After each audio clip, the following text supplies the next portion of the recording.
ಇಂದು ಲೋಕಸಭಾ ಚುನಾವಣೆ ಹಿನ್ನೆಲೆ ಮಾಜಿ ಸಚಿವ ಕುಟುಂಬ ಸಮೇತವಾಗಿ ಬಂದು ಮತ ಚಲಾವಣೆಯನ್ನ ಮಾಡಿದ್ದಾರೆ. ಇನ್ನು ಮಾಜಿ ಸಚಿವ ಅರವಿಂದ ಲಿಂಬಾವಳಿ ಹಾಗೂ ಶಾಸಕಿ ಮಂಜುಳಾ ಲಿಂಬಾವಳಿ ಮತದಾನವನ್ನ ಮಾಡಿದ್ದಾರೆ.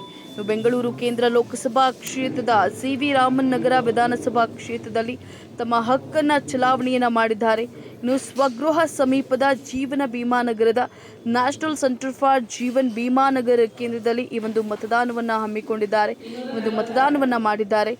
ಇನ್ನು ಮಾಜಿ ಸಚಿವ ಜೊತೆಗೆ ಹಿರಿಯ ಪುತ್ರ ಹಾಗೂ ಪುತ್ರಿ ಸಹ ಭಾಗಿಯಾಗಿದ್ದಾರೆ.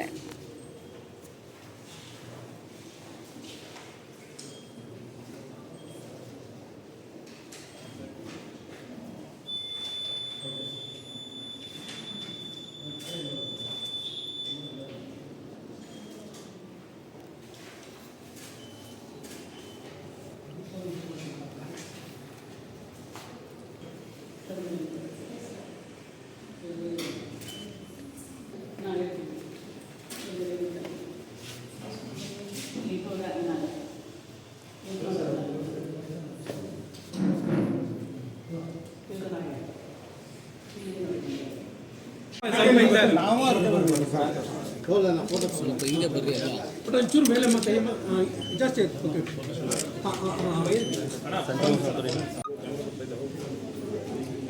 ದೇಶದ ಲೋಕಸಭೆಗೆ ಇದು ಮಹತ್ವದ ಚುನಾವಣೆ. ಬೆಂಗಳೂರಿನಲ್ಲಿ ನಾನು ನಮ್ಮ ಕುಟುಂಬದ ಎಲ್ಲ ಸದಸ್ಯರು, ಶಾಸಕರಾದಂಥ ಮಂಜುಳಾ ಲಿಂಬಾವಳಿಯವರು, ನನ್ನ ಮಗ ಮಯೂರ್ ಲಿಂಬಾವಳಿ ಮತ್ತು ಮಗಳು ರೇಣುಕಾ ಲಿಂಬಾವಳಿ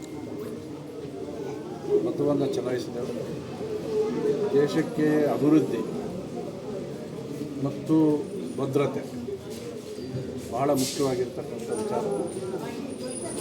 ಕಳೆದ 10 ವರ್ಷಗಳಲ್ಲಿ ದೇಶ ನರೇಂದ್ರ ಮೋದಿಯವರ ನೇತೃತ್ವದಲ್ಲಿ ಗಣನೀಯವಾದಂಥ ಪ್ರಗತಿಯನ್ನು ಸಾಧಿಸಿದೆ.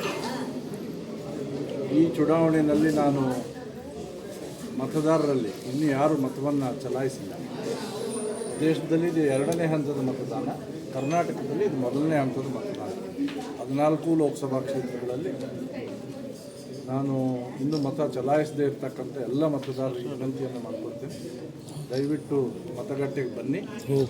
ದೇಶದ ಭದ್ರತೆಗಾಗಿ, ದೇಶದ ಅಭಿವೃದ್ಧಿಗಾಗಿ ನರೇಂದ್ರ ಮೋದಿ ಅವರನ್ನು ಬೆಂಬಲಿಸಿ BJPಯ ಕಮಲದ ಗುರುತಿಗೆ ತಮ್ಮ ಮತವನ್ನು ಚಲಾಯಿಸಿ ಅಂತ ವಿನಂತಿಯನ್ನು ಮಾಡಿಕೊಳ್ತೇನೆ.